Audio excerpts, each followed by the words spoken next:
The early morning light poured softly over Incheon International Airport, bathing the bustling terminal in a golden glow that seemed almost scripted for a romantic drama. Fans were already gathered near the departure gates, holding their phones high, hoping to capture even the briefest glimpse of the newlyweds whose love story had gripped the nation. And then they appeared, Rowoon and Park Eun-bin, hand in hand, their smiles unguarded and genuine, their eyes reflecting the thrill of a journey that was more than just a vacation. It was the start of their first chapter as husband and wife. They had chosen a destination that promised magic, Santorini, Greece. There was nothing ostentatious about their airport look. He wore a crisp white shirt, sleeves rolled to the elbows, paired with light beige trousers that highlighted his tall frame. A baseball cap sat low over his forehead, but nothing could hide the familiar curve of his jawline. Park Eun-bin, beside him, wore a flowing cream cardigan over a floral maxi dress, her hair tied loosely, framing a face that seemed to glow from within. They walked slowly, almost deliberately, as if savoring each step, each moment of anticipation before boarding. Reporters leaned forward, microphones extended, but the couple's focus was on each other. When asked about their honeymoon choice, Rowoon smiled, looking down at Eun-bin before answering in a calm, warm tone. "We wanted a place where time slows down, so we can just be with each other," he said simply. The words were met with a chorus of sighs from onlookers, but to him, it was not meant as a performance, it was just the truth. The flight to Santorini was long, but for the couple, it passed in the blink of an eye. They shared quiet conversations, laughed over small jokes, and leaned into each other during the in-flight movie. Eun-bin would later recall how Rowoon reached for her hand during a turbulence patch, not because he was nervous, but because he wanted to reassure her. "It's just us," he whispered then, and she smiled, leaning her head on his shoulder. When the plane finally descended over the Aegean Sea, the sight from the window was breathtaking. The deep sapphire of the water stretched endlessly, broken only by white clusters of buildings clinging to the cliffside like a dream painted in light. The crisp, salty breeze greeted them as they stepped onto the tarmac, carrying with it the scent of the ocean and the faint perfume of blooming bougainvillea. A vintage white Jeep awaited them. The roof rolled back, promising a scenic drive through winding coastal roads. Their villa in Oia was perched right at the cliff's edge, offering an unobstructed view of the sun's daily descent into the sea.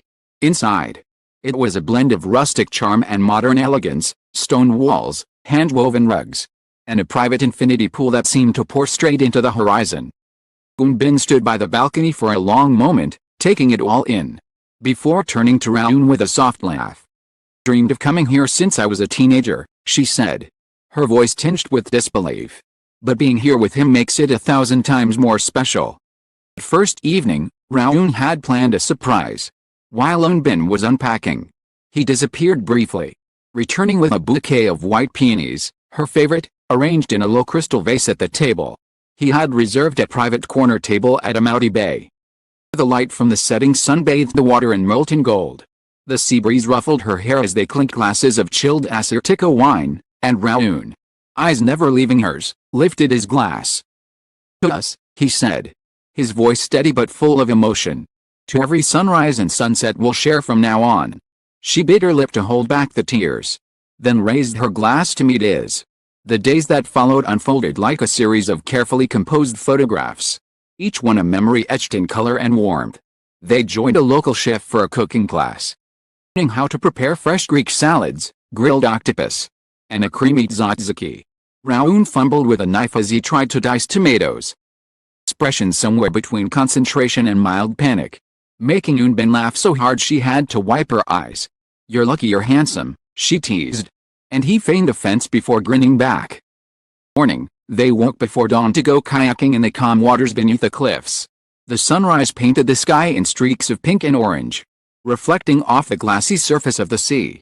They paddled side by side, their silhouettes outlined by the rising light, sharing moments of silence that felt as intimate as any spoken word. A small group of tourists spotted them from the shore, snapping candid photos that would later flood social media. The caption read, "They look like they've known each other for a lifetime." Afternoons were spent wandering narrow cobblestone streets, tasting gelato in pistachio and lemon flavors, pausing to peek into art galleries and small boutiques.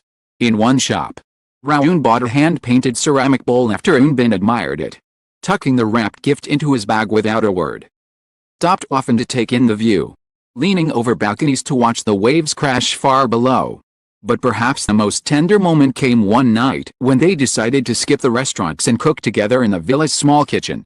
Rowoon grilled fish on the terrace while Eunbin prepared a salad, the scent of olive oil and herbs mixing with the salty air. Ate under the stars, wrapped in blankets, talking about everything and nothing. She would later tell a friend that it was the simplest meal of the trip. Yet it was the one she would never forget. As the first week drew to a close, there was a sense of quiet anticipation. On their last evening in Oia before moving to another part of the island, they strolled through the village after dinner, stopping to watch a street musician playing the bouzouki. The melody was soft and lilting, and Rowoon slipped an arm around her shoulders as they listened. A moment later, he excused himself, ducking into a small jewelry shop nearby. When he emerged, he was holding a small velvet box, hidden behind his back. He didn't give it to her that night. Instead, he smiled mischievously and said, "Tomorrow." Bin raised an eyebrow, but didn't press. She knew him well enough to trust that whatever he had planned, it would be worth the wait. And so, the moon rose high above the whitewashed rooftops and the sea whispered below. The promise of the morning lingered in the air, a mystery yet to be revealed, in a trip already overflowing with love. They began quietly, with a soft rustle of curtains and the distant call of seabirds. Woke to find the velvet box placed on the bedside table, a single white petal resting atop it. She reached for it slowly, her heart beating faster. Inside, nestled in cream satin, was a delicate rose gold necklace. Its pendant was a small heart, engraved with the words, "My forever home." Caught, and she looked up to see Rowoon leaning against the doorway, watching her reaction. "Because wherever you are," he said, walking over to take her hand, "that's home for me." They spent the day exploring Pyrgos, a quiet village far from the tourist crowds. Narrow stone alleys twisted between houses painted in shades of blue and white, and small cafes spilled out onto sun-drenched patios. They talked with local artisans, tasted freshly baked bread, and shared stories with shopkeepers who insisted they try homemade moussaka. It's moments like these that make a trip unforgettable, said as they sat on a low wall overlooking the valley. The people, the laughter, the stories. Evening approached. They made their way to a hilltop where the island's most famous sunset could be seen in its full glory. Standing at the edge, with the sky ablaze in orange and crimson, Rowoon wrapped his arms around her from behind. "No matter how many sunsets we see," he murmured, "this one, with you, will always be my favorite." She turned to face him, eyes shimmering, and for a moment, the world seemed to hold its breath. Final night in Santorini was quiet but rich in sentiment. They dined on their terrace, candles flickering in the warm breeze. Sound of the waves below steady and calming. "I didn't just marry you," Eunbin said softly. "I married my best friend," Rowoon smiled, brushing a strand of hair from her face. "And I'll spend my life proving you made the right choice." And they returned to Korea days later. The glow of their trip still lingered in their smiles. At the airport, they walked side by side, fingers interlocked, moving through the crowd as if in their own world. For those who caught a glimpse of them, it was clear, the honeymoon might have ended.